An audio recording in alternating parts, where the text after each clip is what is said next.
Hello, Glue Troopers, and welcome to the Tarbus. And if you hear the pitter-patter on the roof, it's raining here in Florida.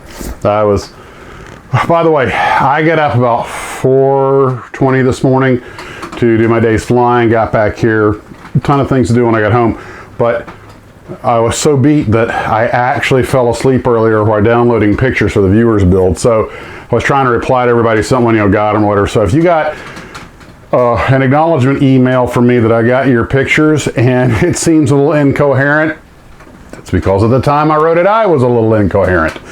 But I don't think I missed any this time. Big boast, I always do. If the next viewer build goes up and you don't see pictures that you sent since the last one, let me know. There are some B25s in there that were not really part of the viewers build, although I may tack them in on the group build. Well, I may tack them back on in the end. Speaking of B25s, that's a good place to start. I'm just about done with this one. Oh my God, the parts are so fragile. I broke the bloody pitot tube just picking it up. Just the pressure might be snapped. And was already off the sprue. I was just picking it up off the table. So, as delicate as it is, for the moment I managed to get that gear fixed. Enough super glue, anything will stick. I went ahead, it's too fragile. I was afraid to string an antenna on it. Plus I'd probably wind up using one of my hairs if I was going to use it to scale. But also, if I try to pour BBs in the nose or something like that, I'm just afraid I'm going to break something else. I'm trying not to handle this thing. So I just went ahead and wedged the little tripod stand that comes with the kit underneath it, painted up a piece of board to look a little bit like the carrier deck in the photos. And I might detail that out a little bit later. I thought about strapping the nose down like in this picture. And by the way, somebody reminded me that not only were the propellers completely black on Doolittle Raider aircraft, but so were the spinners, the hubs. And it dawned on me, of course, they were supposed to do the mission at night, so they made the airplanes as subdued as possible. Got rid of, covered anything shiny. Because there's some times when it's really not good to be, everything shiny. And if you haven't seen Moana, that little joke makes no sense. But by the way, Moana was really cool. You'll enjoy it. Hey, it's got to rock. Actually, I found a picture that kind of shows this airplane. This is on the deck. The nose is strapped down. You can see the solid black propellers. The 30 caliber in the nose is still stored inside the aircraft. The bomb bays are open, I believe. So that's kind of where this airplane is in my little, I wouldn't call it diorama, let's just say in the position I've got it posed in. And somebody asked if they were trying to subdue the airplanes, why do they have the big bright red, white, and blue star all over it? Well, there's actually a reason for that. Basically, it's the rules of war. If they went in with the aircraft completely subdued and no markings showing, then, the Japanese were not signatories to the Geneva Convention, but the Americans were. And if they went in and, say, went down to Japan and survived and weren't in proper uniform, the aircraft weren't proper, didn't have a national insignia on them, then they could just pretty much be lined up and shot as spies right there. And that was kind of a required thing. Of course, today everyone uses small subdued markings, but they're still required under the, as silly as it may sound, the rules of war. So, but everything else in the airplane is completely subdued except the number, which frankly wouldn't have mattered. But I can see why they wouldn't want something shiny like big shiny spinners or big yellow props that under searchlights would illuminate. So, I'm inferring here, but I'm pretty sure I'm right. So, anyway, here's a couple of pictures of my B25 thus far. It's pretty much done. I want to weather it some, put a little sitting on it behind the exhaust and stuff with that little Tamiya weathering kit. But good, it's so fragile, I'm afraid to touch the thing. And sometimes it's best just to go, good enough. Question of the day, how many times have you made a model worse just because you decided you were going to fix that one little thing and that's where it all went south on you? Now, I got back and there were some things waiting on me. For those who don't know, I believe it's a week from Saturday is my 60th birthday, and which happens to be a Saturday. So I'm planning to do a live stream after the party, after my little birthday party. So I'm planning to do a live stream. My buddy Ken might be up here for the party, so you might have a twofer. We might do the live stream together. And but my brother, my younger brother, the lawyer, who's chimed in on the show a few times, you guys have probably heard him talk. He sent me this. this is the big 148 scale B29, and about almost 3-foot wingspan. This is obviously not, well, I say it's not the original Cello. It actually might be. It's got that folding. It's hard to, if this is the original Cello, it's really untainted. But either way, the guy said it was a complete kit. He got it off eBay for me, had it sent straight to me from a fellow up in, I think, New York. And my dad was a mechanic on B-29s during the Korean War, WB-29s, which turns out were really also spy planes with radiation collectors on them so we could sample the Russian Cold War nuclear tests. But they were also legitimate weather reconnaissance planes. And the 144 scale one for Minicraft I did up like United States Air Force. I may do this one in original B-29 markings, or I might make it a weather plane or something. We'll see. I'll just see how it feels. By the way, the B-29s, for those who don't know, if what I've read is true, if you want to trust the interweb, the B-29 development program actually costs more than the Manhattan Project for the atomic bomb. That's something I've read in several places, so there's that. Now, I also had this enormous box from Michael H. up in Aurora, Illinois. Ooh, you know, you ever think that maybe Aurora model should have been in Aurora, Illinois? I mean, just, come on, it's just too cool. So, but it's from Aurora, Illinois, and I did slice it open earlier, but now I'm going to see what's in here. And, whoa, careful. Don't hurt yourself on not live YouTube.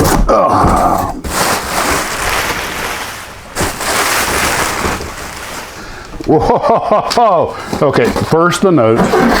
Well, okay, there's a letter here, so let me show you. It's just one model. This is my day for big models.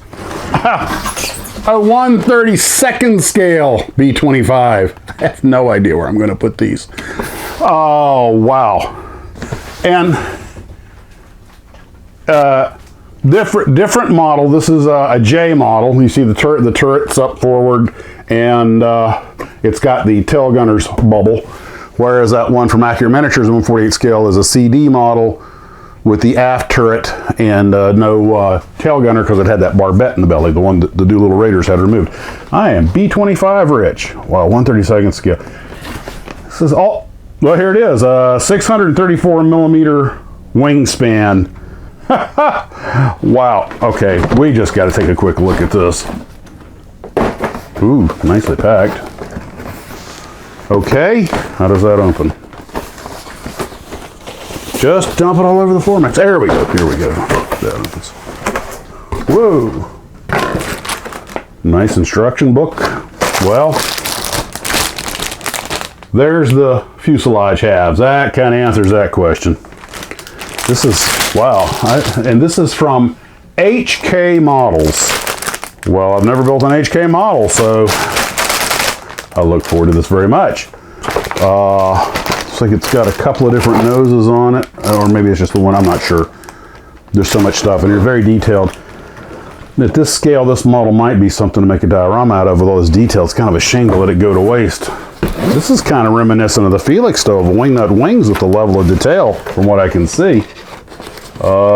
You know, if you guys want, just let me know in the comment section. At some point when I've got some room in here, I will take this and go through the kit in some detail. And you know what, I'm just going to set that there for now. Now let's read Michael's letter.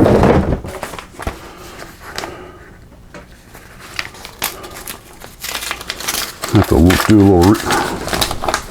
have to do a little research on HK model, see what I can. I'm assuming that stands for Hong Kong. But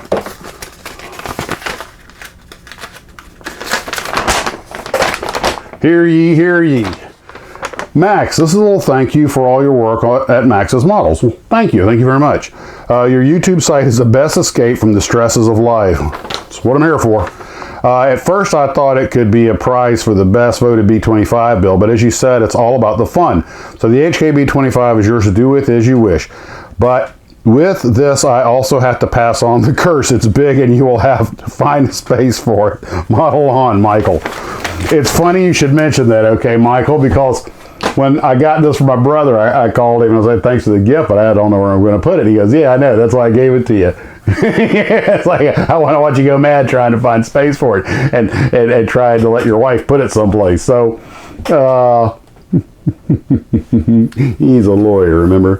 Devil in disguise. What's that old joke? The greatest trick the devil ever made. The greatest trick the devil ever played was to convince everyone he didn't exist. And, all right, Stinker Steven, I got you. I'm going to make room for these somewhere. Oh, wow. So, now, Michael, thank you. I can't thank you enough. I've never built a 1/32 scale multi-engine airplane like this.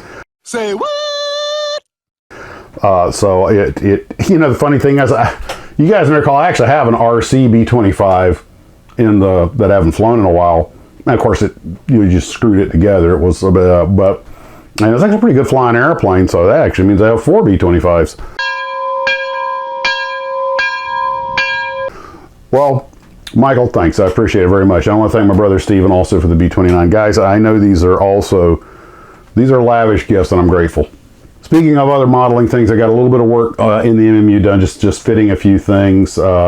It's going to require a little fitting. It's going to look good. I think I'm going to hang it right there in front of the Apollo 13 sign here in the Tarbis. And haven't had a chance to get back on anything else. Let's see, did I? No, I really didn't, because I got in this afternoon. Oh, well, I did get another coat of primer on the Snark, got those cracks sealed up. So I've got this. I got to stay away from this. I don't want to touch it because I'll break something. But if I can get it to harden here without damage, I'm going to take it into the light box on its little stand tray thing here, so I can just rotate it and without touching the model. Every time I touch it, something falls off. But I gotta admit, all broken parts aside and a few little misaligned biddies here, I'm actually kind of happy with the way it looks, though, which in the end is what matters. If I can just quit breaking it. And I'm not putting a lot of pleasure to this. It's not like I'm Steve Austin, either one. I mean, and it's an average guy. Yeah, I'm a little clumsy, but that styrene has just gotten brittle. I'm convinced of it. There's no other answer. Now, my brother who sent me the B-29, Steven, the lawyer, he and I were talking the other night, and he made an interesting observation. And I know a lot of folks get pleasure just out of having models. They don't build them. They just like to have them on the shelf and in the box. And I get it. They're valuable. They retain their value. It's nice to have. You've heard the phrase, you can't eat your cake and have it too, which means, you use it or you have it. And the saying just shows that there is a pleasure in having a thing. But my younger brother is a little more in the builder camp. I mean, I'm a builder. You send it to me, it gets built. But I understand folks that like to keep them. That's cool.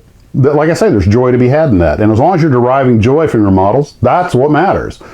Everything else is ancillary. But he quoted something from one of the fan film remakes of Star Trek. There's a guy named Vic Mignogna, I believe is how you say his name. He does a pretty good impression of Shatner doing Kirk.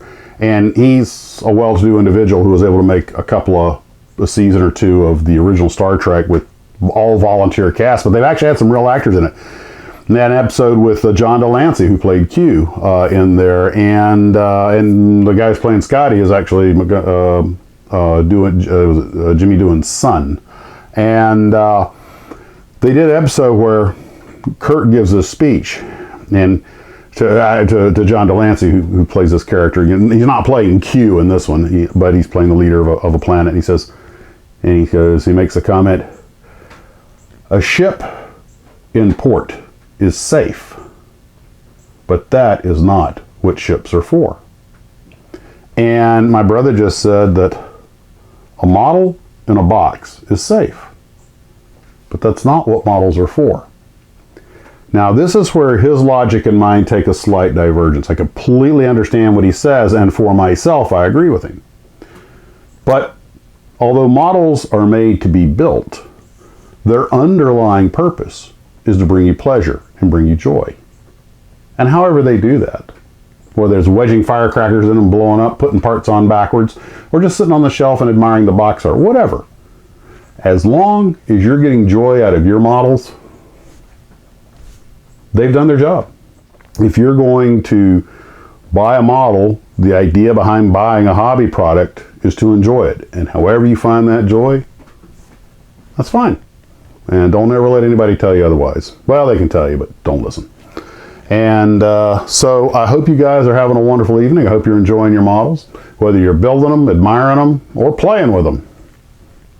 I didn't break it playing with it, okay? I didn't get that far. But guys, I hope you're all having a wonderful evening. Still planning a live stream this Saturday night. And I think it's the next week's my birthday. So, whew, 60. It's coming at me like a freight train. But, hey, you know what? If I'd known I was going to make it this far, it was the old joke, if I'd known I was going to live this long, I'd have taken better care of myself. But I know I wouldn't have. I know me well enough to know that. Well, guys, from the Tarbus, I hope everyone's having a wonderful evening. And finally, this time I'm really going to sign off. Take care of yourselves, and as always, model on.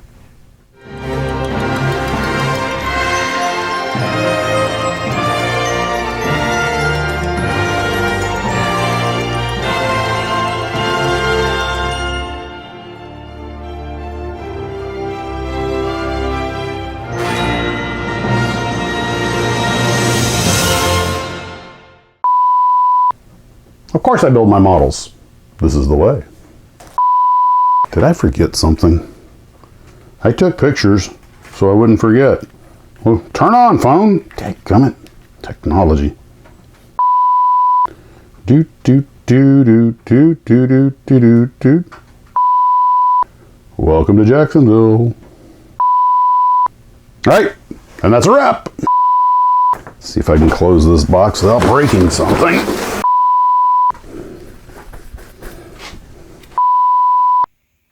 I'm going to have to build these two just to get rid of the boxes. Oh, bother. Just one more thing. The last first officer I flew with on this trip does woodworking, and he built models in a crash pad for a while. I think it was mostly model cars, and he built models as a kid. And he found the channel interesting, and I showed him the Max's Model logo, and he said that he's going to price out making a Max's Models thing to actually go up on front of the Tarbus. So I might be getting that at some point in the future. So there's that. Okay, now I'm out of things to talk about.